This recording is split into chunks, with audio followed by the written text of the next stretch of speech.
This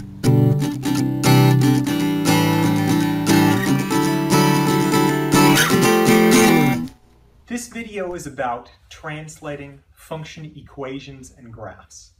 So let's first come up with what the actions are, then look at this example, and then look at how that works with a graph. So starting off, what actions can you do to translate a function? Well, you can go up, down, right, or left.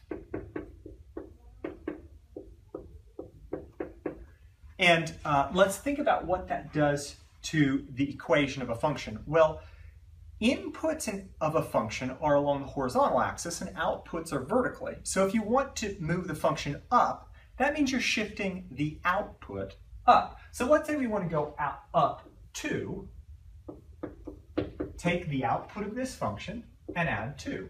And you can sort of see that with this example. Notice what I have here is I have something that looks more or less like a line. If you were going to graph those 3 points, you'd have at -1, 2, at 0, 0, at 1, -2. So something like that. You might think, perhaps it looks like that. What happens if you had f of x plus 2? Well, now you take f of x and you'd add 2 to everything.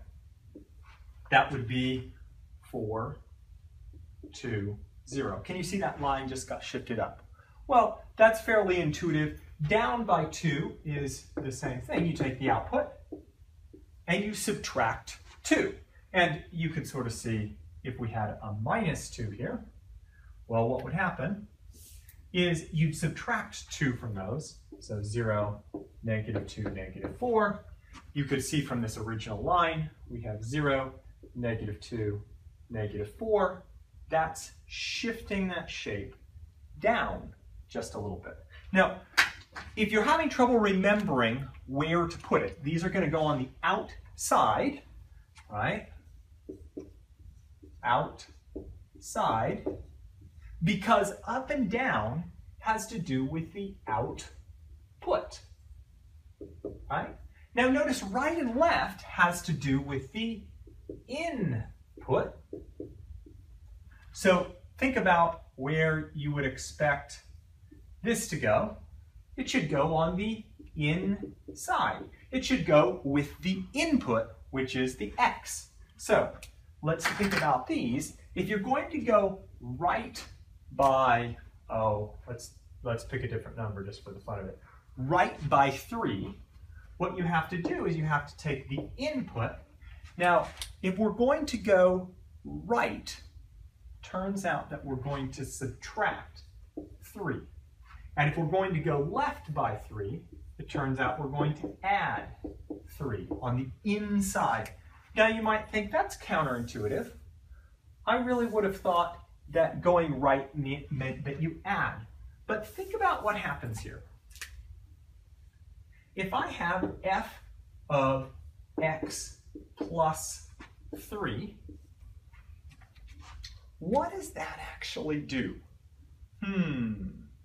Well, that's not something that I can just add a number on here to. What could I do there? Well, I really have to go back and I have to think about my table differently, okay? You don't just put it on out there. In fact, you're worried about the input. So I could erase x. Remember, x is just a placeholder.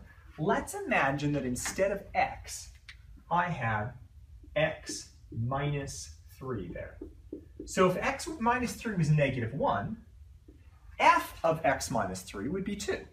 Well, that's all well and good, but I don't have an x column. So in fact, you're adding to the left side because we're worried about the inputs. So really the question we should be asking is, what's x if x minus 3 is 1?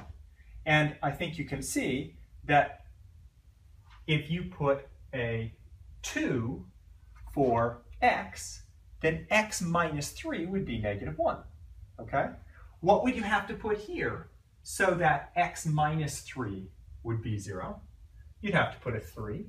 And what would you have to put here so that x minus 3 would be 1? You'd have to put a 4, okay? Think about what that does to my original graph. That says now right? If the input is 2, the output is 2. Where would that dot be? Let's see, we have 1, 2. There's the first dot. 3, 0. That's here. 4, negative 2. Can you see the net effect going from the blue to the green is right 3. That's exactly what we were hoping for. So it's really pretty simple once you get comfortable with this. Let's do a quick example of an equation.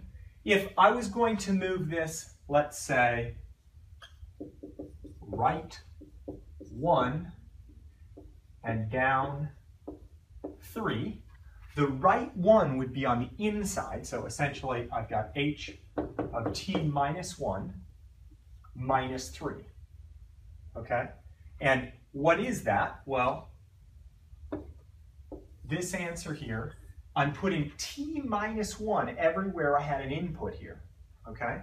So I get 2 over t minus 1 squared plus t minus 1 minus the square root of t minus 1, close parentheses, and on the very outside here, I put a minus 3. That's the equation for shifting this right 1 and down 3. Well, let's take this and let's do something kind of in the opposite direction. Let's go left 1 and up 3, just for variety's sake. Okay, well, how do I do this with the graph? Well, you do it point by point. Take some reference points and say, okay, well, I know how to move this point left 1 and up 3. I know how to move this point left 1 and up 3. I know how to move this point left 1, up 3, left 1, up 3, left 1, up 3, left 1, up 3. Now you try to mimic the exact same curvature that you had there. So you get something like that, and that's effectively translated to graph.